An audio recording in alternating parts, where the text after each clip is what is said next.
ኢራን በፍንዳታ ስትናጣድራለች። ቴህራን ያልተጠበቀ ፍንዳታ ደርሶባታል። የተኩስ አቁም ስምምነቱ እጅግ አደጋ ላይ ወድቋል። ትራምፕ የሚያውቁት ፍንዳታ ኢራንን ሲያመሳት አድሯል። የኢራን ጦር ጣቱን ወደ እስራኤል ሰንዝሯል። ጦሩ የአጸፋ እርምጃ ለመውሰድ እየተሰናዳ ባለበት ከእስራኤል የተሰማውን ዓለምን ያስደነገጠ ረገብ ያለውን ሰላም ያናጋ፣ ኢኮኖሚውን የሚያቃውስ መስሏል። እስራኤል የኢራንን ወሳኝ ወታደራዊና የኃይል መሠረቶች ላይ እስከዛሬ ታይቶ የማይታወቅ ጥቃት ለመሰንዘር መዘጋጀቷን አስታውቃለች። እስራኤል ጦር አዛዥ በሰጡት ሰበር መግለጫ ኢራንን ወደ ድንጋይ ዘመን እንመልሳታለን ሲሉ ተደምጠዋል። ኢራን ለዚህ ምላሽ ከፍተኛ ወታደራዊ ዝግጅት እያደረገች መሆኑን ተሰምቷል። ትራምፕ አረገብኩት ያሉት ጦርነት ድጋሜ ተቀጣጥሏል። የአሜሪካ ጦር መርከቦች በ3 እጥፍ የጨመሩ ሲሆን ትራምፕ ሙሉ ጦራቸውን ወደ ኢራን ድንበር ማሰማራታቸው ተነግሯል። ማንኛውም የኢራን መርከቦች እንዲመቱ ቀጥተኛ ትዕዛዝ ያስተላለፉት ትራምፕ ኢራን ላይ ከፍተኛ ጥቃት ለመሰንዘር መዘጋጀታቸው ነው የተሰማው። ኢራንም በሆርሙዝ ወሽመጥ ላይ ሲያልፉ የነበሩ ግዙፍ የአውሮፓ መርከቦች እየቀነደበች መጣሏን ቀጥላበታለች። የኢራን ጦር ከፍተኛ ፈንጂዎችን በሆርሙዝ መቅበሩን በይፋ ገልጾ የትኛውን መርከብ በወሽመጡ ለማለፍ የፈንጂ መስመሮች ከኢራን መጠየቅ ይኖርበታል ተብሏል። ከፔንታገን የሚወጡ መረጃዎች እንደሚጠቁሙት የኢራንን የባህር ፈንጂዎች ለማጽዳት ከ6 ወራት በላይ እንደሚፈጅ ነው የተነገረው። የቀጠናውን ትኩሳት በዝርዝር ዳሰነዋል። ቻናሉን ሰብስክራይብ በማድረግ ቪዲዮውን ይጀምሩ። ላይክን ማድረግ ደግሞ ቀዳሚ አድርጉት። ሐሙስ ዕለት የኢራን ዋና ከተማ የሆነችው ቴህራን በከባድ ፍንዳታዎች ስትናወጥ አድራለች። የኢራን ጠላቶች ኢራንን ጥሰው ገብተው ሲያምሷት አድረዋል። የአየር መከላከያ መሳሪያዎች ጥቃቱን ለመመከት ያጸፋ ተኩስ ሲከፍቱ እንደነበር ነው የተሰማው። የመህር የዜና ወኪልን ጨምሮ የተለያዩ የኢራን መገናኛ ብዙሃን የመከላከያ ስርዓቶቹ ስራ ላይ መዋላቸውንና የውጊያ ድምጾች መሰማታቸውን አረጋግጠዋል። የክስተት ላለፉት ወራት በከባድ ግጭትና ውጥረት ውስጥ ለቆየችው ሀገር አዲስ የድንጋጤ ማዕበል ሆኖባታል። የአስገራሚ ወታደራዊ መባባስ የተከሰተው በሆርሙዝ የባህር ወሽመጥ ላይ እየታየ ካለው እጅግ አስፈሪ የባህር ላይ ግጭት በስተጀርባ ነው።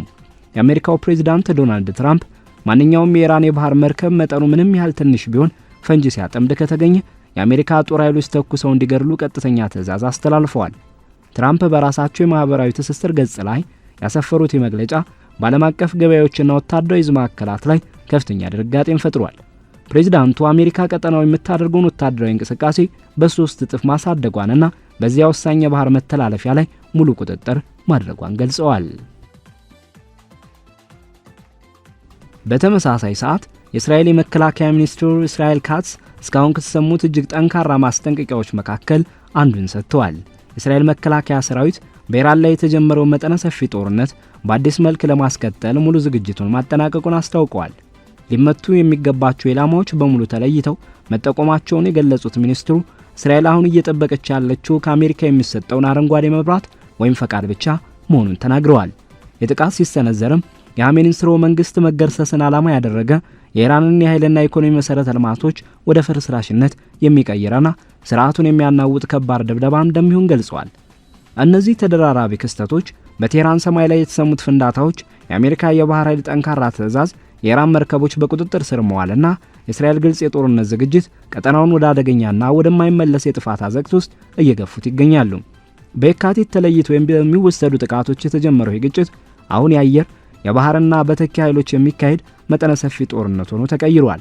በዚህ ምክንያት የዓለም አቀፍ ኃይል አቅርቦትና የኢኮኖሚ ሚዛን በከፍተኛ ስጋት ላይ ወድቀዋል። ከኢራን የመንግስት መገናኛ ብዙሃን የወጡ ዘገባዎች እንደሚያመለክቱት በዋና ከተማ ውስጥ ያለው የጸጥታ ሁኔታ በከፍተኛ ጥንቃቄ ላይ ይገኛል። የአየር መከላከያዎች ሌሊቱን ሙሉ ሰማዩን በፍንዳታ ሲያበሩት ታይቷል። ነዋሪዎች የሚሰማው ድምጽ የሚሳኤል መቃወሚያዎች ድምጽ እንደሆነና ተከታታይ ፍንዳታዎች ከተማዋን እያናወጧት እንደሆነ ገልጸዋል።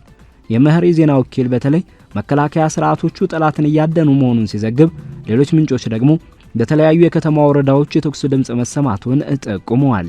በማህበራዊ ሚዲያዎች ላይ የሚዘዋወሩ ቪዲዮዎች በሰማይ ላይ የሚታዩ ብልጭታዎችንና የሩቅ ፍንዳታዎችን ያሳያሉ። ክስተት የመጣው በፓኪስታን አደራዳሪነት ላልተወሰነ ጊዜ የተራዘመው የተኩስ አቁም ስምምነት እየተሸረሸረ ባለበት ወቅት ነው። ቴህራን የውጭ ኃይሎች ለትንኮሳው ስትወነጅል ተገቢውን ቅጣት እንደሚከናነቡ ማስታወቃለች። ኦፕሬሽን ኤፒክ ፉሪ በአሜሪካ ስትራቴጂስቶች የተመራው ጥምር ጥቃት በመጀመሪያዎቹ ሰዓታት ብቻ ወደ 900 የሚጠጉ የአየር ድብደባዎችን አከናውኗል። እነዚያ ጥቃቶች የኒውክሌር ተዛማጅ ቦታዎችን፣ የሚሳኤል ጣቢያዎችን፣ የአየር መከላከያዎችንና ከፍተኛ የስልጣን ባለስልጣናትን ኢላማ ያደረጉ ነበሩ። በዚያ የመጀመሪያው የጥቃት ማዕበል ውስጥ የሀገሪቱ የበላይ መሪ አያቶላህ አሊ ኻሜኒን ጨምሮ በርካታ ከፍተኛ ወታደራዊ መኮንኖችና ባለስልጣናት መገደላቸው ይታወሳል።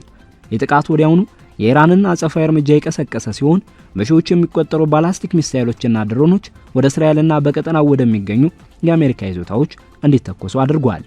በዚህም በበርካታ ሀገራት ላይ የሰው ሕይወት መጥፋትና የንብረት ውድመት ደርሷል። ግጭቱ ከተቀሰቀሰ ጀምሮ በሺዎች የሚቆጠሩ ሰዎች ለህልፈት ተዳርገዋል። በኢራን ከተሞች ውስጥ የሚገኙ ሰፈሮች በሙሉ በደረሰው ድብደባ ወድመዋል። ፕሬዚዳንት ትራምፕ ባሰፈሩት መልእክት የአሜሪካ ባህር ኃይል ማንኛውንም መርከብ ትናንሽ ጀልባዎችም ቢሆኑ በሆርሙዝ የባህር ወሽመጥ ውስጥ ፈንጂ ሲያጠምዱ ከተገኙ ተኩሶ እንዲገድል አዝዣለሁ። ምንም አይነት ማመንታት ሊኖር አይገባም ሲሉ ጽፈዋል። አክለውም አሜሪካ በዚያ ወሳኝ የባህር መስመር ላይ ያሉ ፈንጂዎችን ለማጽዳት የፈንጂ አዳኝ መርከቦቿን ብዛት በ3 እጥፍ ማሳደጓን ገልጸዋል። ይህ የባህር ወሽመጥ በዓለም አቀፍ ደረጃ ለንግድ ከሚቀርበው ነዳጅና የተፈጥሮ ጋዝ ውስጥ 1/5 የሚሆን የሚያልፍበት በመሆኑ ለአሜሪካ ስትራቴጂካዊ ጠቀሜታው ከፍተኛ ነው። ትራምፕ አሜሪካ አካባቢውን በተሟላ ሁኔታ እየተቆጣጠረች መሆኗንና ኢራን ወደ ድርድር ጠረጴዛ እስካልመጣች ድረስ መተላለፊያው በጥብቅ እንደተዘጋ እንደሚቆይ አስታውቀዋል። የኢራን ወታደራዊ አመራሮች በጦር ሜዳ ከፍተኛ ኪሳራ እየደረሰባቸው እንደሆነና በመካከላቸውም መከፋፈል መፈጠሩን ጠቁመዋል። የተኩስ አቁም ስምምነቱ መራዘም ለድርድር ጊዜ የሚሰጥ ቢሆንም የአሜሪካን ቁርጠኝነት ግን እንደማይቀንሰው አጽንኦት ሰጥተዋል። የትዕዛዝ የመጣው ለሳምንታት የዘለቀው የባህር ላይ ግጭት ከተባባሰ በኋላ ነው። አሜሪካ በኢራን ወደቦች ላይ የባህር ላይ እገዳ የጣለች ሲሆን የኢራንን ነዳጅ ጭነው የሚጓዙ መርከቦችን በመጥለፍ አቅጣጫቸውን እንዲቀይሩ እያደረገች ነው። ኢራንም በበኩሏ በሆርሙዝ የባህር ወሽመጥ በኩል የሚደረገውን የንግድ መርከቦች ጉዞ በመገደብ ፍጥጫውን ወደ ከፍተኛ ደረጃ አድርሰዋለች። የኢራን ልዩ ኃይሎች በፈጣን ጀልባዎች በመታገዝ የንግድ መርከቦችን በቁጥጥር ስር ሲያውሉ የሚያሳዩ ምስሎች በሀገሪቱ ቴሌቪዥን ተሰራጭተዋል። ከነዚህም መካከል ኤምኤስሲ ፍራንቼስካና ኤፓሚዶኖሲስ የተባሉ ግዙፍ የጭነት መርከቦች ከኢራን ፈቃድ ውጭ ለመጓዝ በመሞከራቸው በቁጥጥር ስር መዋላቸው ተገልጿል። ሌላ ሶስተኛ መርከብ ላይ ደግሞ ተኩስ ተከፍቶባታል። በዚህ ውጥረት ምክንያት በባህር ወሽመጡ የሚያልፉ የንግድ ልውውጥ በከፍተኛ ሁኔታ ቀንሷል። ይህም የነዳጅ ዋጋ እንዲኖርና በዓለም አቀፍ የኃይል አቅርቦት ላይ የረጅም ጊዜ መስተጓጎል ይፈጠራል የሚል ስጋት አንግሷል። ፔንታጎን ለኮንግረስ ባቀረበው ግምገማ መሰረት ኢራን ያጠመደቻቸውን ፈንጂዎች ሙሉ በሙሉ ለማጽዳት እስከ 6 ወራት ሊፈጅ ይችላል። በሌላ በኩል የአሜሪካ ጦር ኃይሎች በህንድ ውቅያኖስና በኦማን ባህር ላይ ተጨማሪ ነዳጅ ጫኝ መርከቦችን በቁጥጥር ስር በመዋል የኢራንን ጉሮሮ ይበልጥ እያነቁ ይገኛሉ። ሶስተኛው የአሜሪካ አውሮፕላን ተሸካሚ መርከቦች ስብስብ ወደ አካባቢው መድረሱ አሜሪካ ለረጅም ጊዜ ለሚዘልቅ ወታደራዊ ዘመቻ ዝግጁ መሆኗን የሚያሳይ ግልጽ ምልክት ተደርጎ ተወስዷል። በባህር ላይ ያለው አስደናቂ ድራማ ባልተገደበ ሁኔታ እየተቀየረ ባለበት በዚህ ወቅት የእስራኤል መከላከያ ሚኒስትር እስራኤል ካትዝ ግልጽ በሆነና እጅግ ከፍተኛ በሆነ ወታደራዊ አቋም የጸጥታ ግምገማ መግለጫ ሰጥተዋል። ሚኒስትሩ እስራኤል በኢራን ላይ የጀመረችውን ጦርነት በአዲስ መልክ ለማደስና ለማስቀጠል ሙሉ በሙሉ ተዘጋጅታለች በማለት በይፋ አውጀዋል። አክለውም የእስራኤል መከላከያ ሰራዊት በመከላከልም ሆነ በማጥቃት ረገድ ሙሉ ዝግጁነቱን አጠናቋል። እንዲሁም ሊመቱ የሚገባቸው ኢላማዎች በሙሉ በዝርዝር ተለይተው ተቀምጠዋል ብለዋል። ካትዝ እንደገለጹት እስራኤል አሁን እየጠበቀች ያለችው የአሜሪካን መንግስት አረንጓዴ መብራት ወይም ይሁንታን ብቻ ሲሆን የፈቃድ ሲገኝም የኻሜኒን ስርወ መንግስት የማጥፋት ሂደትን የሚያጠናቅቅ ኦፕሬሽን እንደሚካሄድ አስታውቀዋል። የጥቃት የኢራንን የኃይል ማመንጫዎች፣ የኤሌክትሪክ መሰረተ ልማቶችንና የኢኮኖሚ መሰረቶችን ክፉኛ የሚመታ መሆኑን የጠቀሱት ሚኒስትሩ እነዚህ እርምጃዎች ኢራንን ወደ ጨለማው ዘመንና ወደ ድንጋይ ዘመን የሚመልሷት መሆናቸውን በድፍረት ተናግረዋል። ሚኒስትሩ በማስጠንቀቂያቸው ላይ እንደገለጹት ዳግም የሚጀመረው ጥቃት የተለየ እንደሚሆንና ከዚህ ቀደም ከተሰነዘሩት የአየር ድብደባዎች በበለጠ ሁኔታ ቀጭ እንደሚሆን ገልጸዋል። ጥቃቱ የኢራን መንግስት መሰረትን ለማናወጥ ሲባል በጣም ወሳኝ ቦታዎችን ኢላማ እንደሚያደርግም አስረድተዋል። በሌላ በኩል እስራኤል ጠቅላይ ሚኒስትር ቤንያሚን ኔታንያሁ የኢራንና የሊባኖስን ወቅታዊ ሁኔታ በጥልቀት ለመገምገም ከፍተኛ የጸጥታ ባለስልጣናትን እየሰበሰቡ መሆናቸው ተዘግቧል። ይህ አይነቱ ጠንካራ ንግግር እስራኤል ለረጅም ጊዜ የኢራንን አገዛዝ እንደ ህልውና ስጋት አድርጋ እንደምትመለከተው የሚያሳይ ነው። በተለይም ቴህራን እንደ ሂዝቦላ፣ ሐማስና ሁቲ ላሉ ቡድኖች የምታደርገው ቀጣይነት ያለው ድጋፍ ይህንን ስጋት ይበልጥ አባብሶታል። ከዚህ ቀደም የተካሄዱት የጋራ ወታደራዊ እርምጃዎች የኢራን ወታደራዊ አቅም በከፍተኛ ደረጃ ያዳከሙ ቢሆንም እስራኤል ባለስልጣናት ግን ይበልጥ ወሳኝና የመጨረሻ የሆነ ውጤት ለማምጣት እየቆረጡ ይመስላሉ።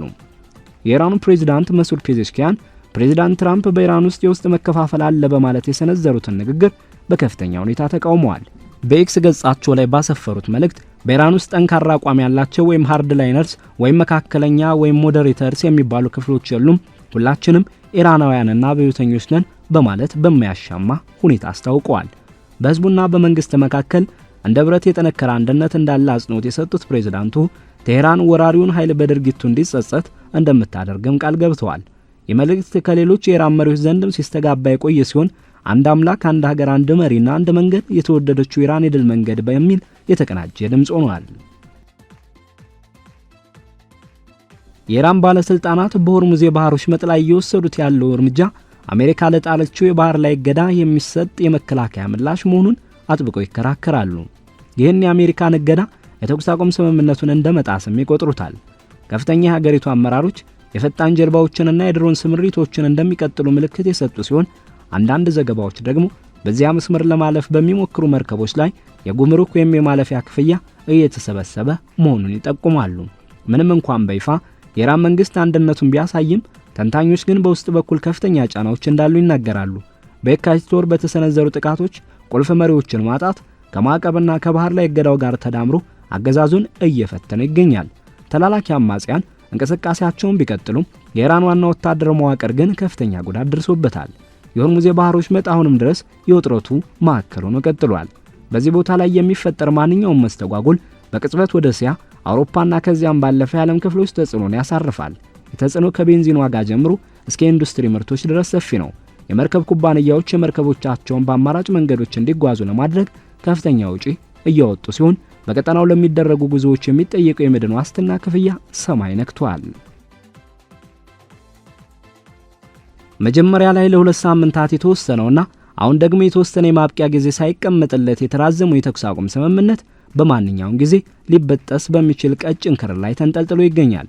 የፓኪስታን አደራዳሪዎች ጥረታቸውን ቢቀጥሉም በገዳው በኒውክሌር ጉዳዮች፣ በአመራሮች ተጠያቂነትና በባህር መስመሮች ቁጥጥር ዙሪያ ያሉ ጥልቅ ልዩነቶች አሁንም እንደቀጠሉ ናቸው። ፕሬዚዳንት ትራምፕ ጫናውን ለማንሳት እንደማይቸኩሉ ሲጠቁሙ፣ ኢራን በበኩሏ ህገወጥ ገደቦች የምትላቸው እርምጃዎች እንዲቆሙ ትጠይቃለች። ሊባኖስና ሌሎች ግንባሮች ሁኔታውን ይበልጡ ስብስብ ያደርጉታል። ሂዝቦላህና ሌሎች ቡድኖች አሁንም ንቁ ሆነው የሚገኙ ሲሆን እስራኤልም ግጭቱ ወደ ሌላ አካባቢ ሊዛመት የሚችልበትን ሁኔታ በንቃት እየተከታተለች ነው። የአሜሪካ ወታደራዊ ካምፖችን የሚያስተናግዱ የባህረ ሰላጤው አረብ ሀገራት ደግሞ ሁኔታውን በጥንቃቄ እየተመለከቱ ሲሆን የደህንነት ትብብራቸውንና ከነዳጅ ፍሰት መረጋጋት ጋር የተያዘውን የኢኮኖሚ ጥቅማቸውን ለማመጣጠን እየጣሩ ይገኛሉ። በቀጠናው የሚገኙት የአሜሪካ የባህር ኃይል ሀብቶች በርካታ የአውሮፕላን ተሸካሚ መርከቦችንና ፈንጂ አዳኝ መርከቦችን ያካተቱ ናቸው።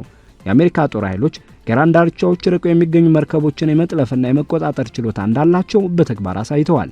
ፈንጂ በሚያጠምዱ ጀልባዎች ላይ ቀጥተኛ እርምጃ እንዲወሰድ የተሰጠው ትዕዛዝ በቡድን በመሆን ፈጣን ጥቃት በመሰንዘር ከሚታወቁት የኢራን ጦር የፈጣን ጀልባዎች ጋር ድንገተኛ ወይም ሆን ተብሎ የሚደረግ ግጭት እንዲፈጠር መንገዱን ከፍቶታል። የኢራን ባህር ኃይል በተለይም ኢተመጣጣኝ የሆኑ ኃይሎቹ በትናንሽ ጀልባዎች፣ በባህር ፈንጂዎች፣ መርከብ መች ሚሳኤሎችና ድሮኖች ላይ ይተማመናሉ። ምንም እንኳን መደበኛ የሆኑት የባህር ላይ መርከቦቿ ከዚህ ቀደም ጉዳት ቢደርስባቸውም እነዚህ መደበኛ ያልሆኑ ችሎታዎቿ ግን የንግድ መርከቦችን ለማዋከብና የፈንጂ ማጽዳት ስራዎችን ለማስተጓጎል ያስችሏታል። የእስራኤል አየር ኃይልና የሰለላ መዋቅር ቀደም ሲል በነበሩት ኦፕሬሽኖች እጅግ ውጤታማ መሆናቸውን አሳይተዋል። ረጅም ርቀት ተጉዞ የመምታት አቅምና በኢራን የመከላከያ መስመሮቹ ዘልቆ የመግባት ችሎታ ቴልአቪቭ በደንብ በተጠበቁ ኢላማዎች ላይ ትክክለኛና ጥንቃቄ የተሞላበት ጥቃት እንድትሰነዝር ያስችሏታል። ሆኖም ግን መጠነ ሰፊ ኦፕሬሽኖችን ዳግም ለመጀመር ቀጣይነት ያለው የአሜሪካ ሎጂስቲክስና ምናልባትም የአሰራር ድጋፍ ያስፈልጋታል። ሁለቱም ወገኖች የላቁ የአየር መከላከያ ስርዓቶች ቢኖራቸውም ተደጋጋሚ እንቅስቃሴዎችና የሚሰሙ የውጊያ ድምጾች ግን የአየር ክልላቸውን ሙሉ በሙሉ አስተማማኝ አድርጎ የመጠበቁ ጉዳይ ፈታኝ እየሆነ መምጣቱን ይጠቁማሉ። ከሚሰሙት የፍንዳታ ዜናዎች ባሻገር ግጭቱ እጅግ ከፍተኛ ዋጋ እያስከፈለ ይገኛል። በመጀመሪያዎቹ ጥቃቶች ትምህርት ቤቶችና የመኖሪያ አካባቢዎች ጉዳት እንደደረሰባቸው የሚጠቁሙ ዘገባዎች ያሉ ሲሆን በኢራን በሊባኖስና በአጎራባች አካባቢዎች በሚሊዮን የሚቆጠሩ ሰዎች ተፈናቅለዋል። የኢኮኖሚ ኪሳራው በመቶ ቢሊዮኖች የሚቆጠር ሲሆን የኢራን የነዳጅ ኤክስፖርት ተገድቧል፣ መሰረተ ልማቶች ወድመዋል፣ እንዲሁም የዓለም ገበያ ተናግቷል። የኃይል ተንታኞች እንደሚጠነቀቁት የሆርሙዝ የባህር ወሽመጥ ለረጅም ጊዜ መዘጋት ወይም ከባድ ገደብ መጣል በነዳጅ አቅርቦት ላይ ጥገኛ የሆኑ ሀገራት ኢኮኖሚ ወደ ድቀት እንዲያመራ ሊያደርግ ይችላል። እንደ ሳውዲ አረቢያ ባሉ ሀገራት በኩል የሚያልፉ የነዳጅ ቧንቧዎች ወይም የተፈጥሮ ጋዝ ጭነቶች ከፊል መፍትሄ ቢሆንም ሙሉ በሙሉ ግን ክፍተቱን ሊሞሉ አይችሉም።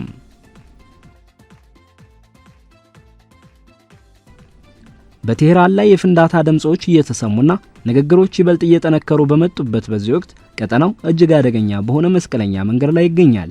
የተኩስ አቁም ስምምነቱ ለዲፕሎማሲያዊ ንግግሮች የተወሰነ እድል ቢሰጥም በሁሉም ወገኖች በኩል የሚታየው ወታደራዊ ዝግጅት ግን እጅግ የከፋ ሁኔታ ሊከሰት እንደሚችል የሚጠቁም ነው።